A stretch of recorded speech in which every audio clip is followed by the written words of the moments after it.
2007. i nadalje proglašavana najboljim turističkim proizvodom kontinentalne Hrvatske. Je bilo to na Vinskoj cesti od vas?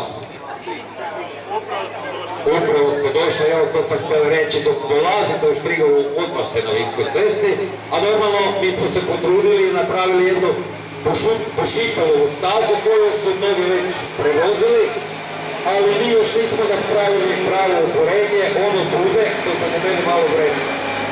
I dok nebo tako vruće, a to bomo na jesen onda radili, znači kompletno pošipalovu stazu. Štrigova definitivno kreće u taj razvoj turizma, radi ona na tome već i 15 godina.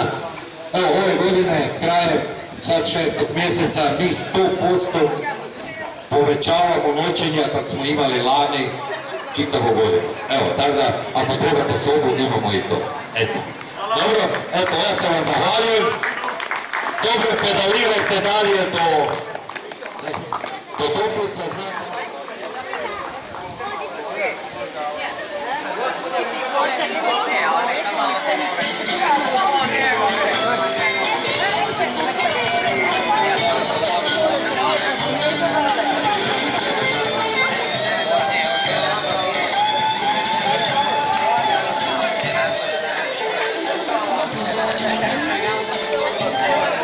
Prijavnik mi svi volite samo jedno, znači 19.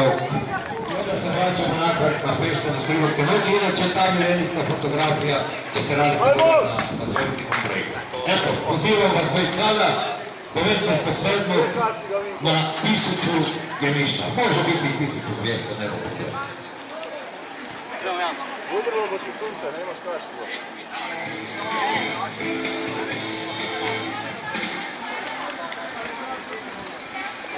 Ajmo, hajde ti ja. Još malo i mi gotovo. Bilo naputak.